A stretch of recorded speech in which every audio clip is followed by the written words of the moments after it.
Hello, everyone. My name is Alex Brown, and I am a beatboxer here at BYU. So, Professor Nielsen wanted me to talk a little bit about beatboxing and how it ties in with stuff we've learned in class, right? So, the different types of noise energy, how your mouth filters sounds that comes through. So, really quick, I'm going to give you a brief overview. I've only got about 5 minutes. So, we talked in class about the three types of sound energy, right? There's burst, noise, and voice. We talked about mixing voice and noise, like z, and v, and we talked about mixing burst and voiced, like b, d, and g. We didn't talk a whole lot about mixing burst and noise, right? So think X, x, x. That's basically what beatboxing is. Most of the drum sounds are a burst sound, sometimes followed by a noise, right? So, for example, the three basic sounds in beatboxing are the kick, the hi-hat, and the snare.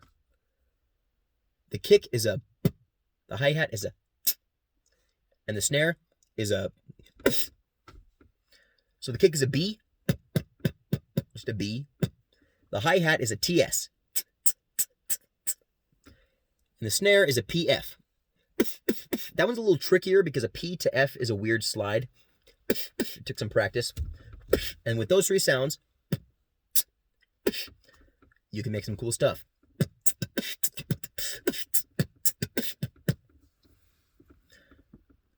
Yeah, so you get some cool stuff like that. With voiced energy, though, if you add that in, the only drum sound, I think, specifically a drum sound that uses voiced energy is the toms.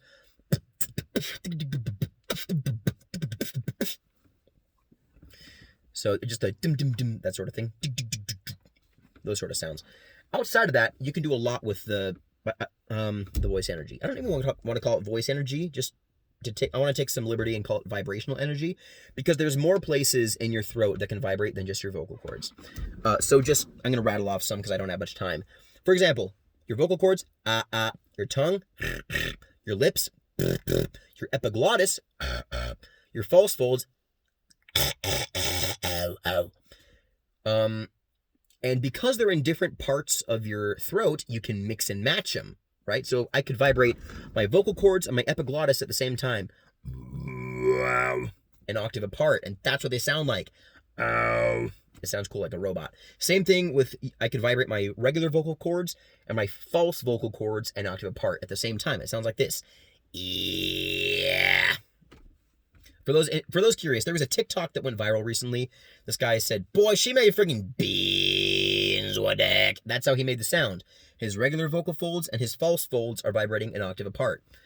Yeah, you can make a bunch of those inwards as well, right? The inward vocal cords. You can the inward tongue, inward lip, the other inward lip, the other inward lip, and the inward epiglottis.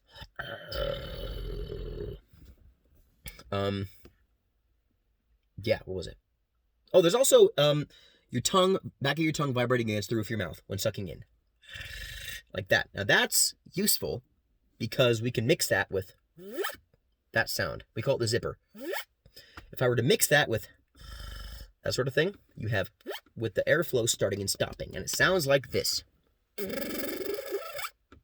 We call it the Sega sound, and it's one of my favorite sounds to make. As far as like altering the what's called filtering the sound. As far as filtering the sound, one of my favorite examples is talking in slow motion, right? And I'll use this to lead into something else. We know kind of instinctively how to talk in fast motion, sped up, right? Alvin and the Chipmunks. You talk faster, you raise the fundamental pitch of your voice, and you adjust your vowel shapes. You push your tongue forward so that the formants all raise as well.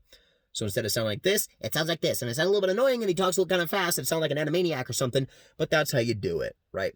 That's how you talk. That's how you make it sound sped up. If you make it sound slow, it's the opposite.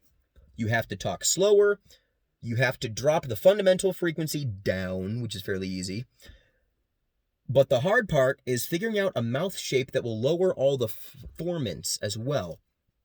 So what I discovered on my own was if you take your tongue, make an L shape, and then slide your tongue as far back as it will go while still keeping it on the roof of your mouth. like that, all the way back, you will lower all the formants. It sounds weird, right? But if I take my mouth shape and go like that, and then I lower the fundamental frequency, and then I try talking with that.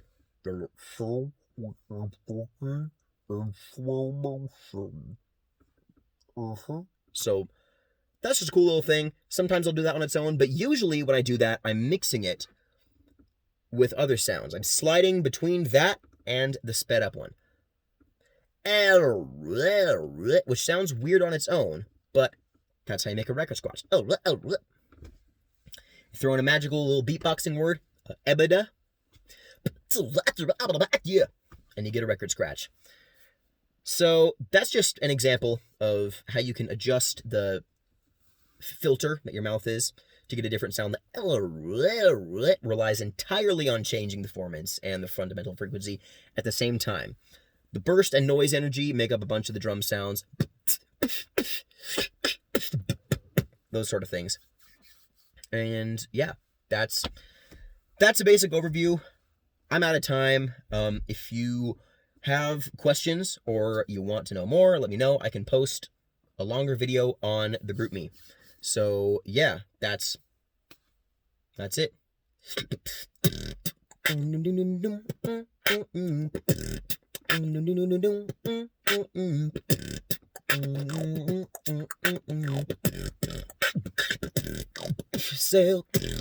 This is how I show my love.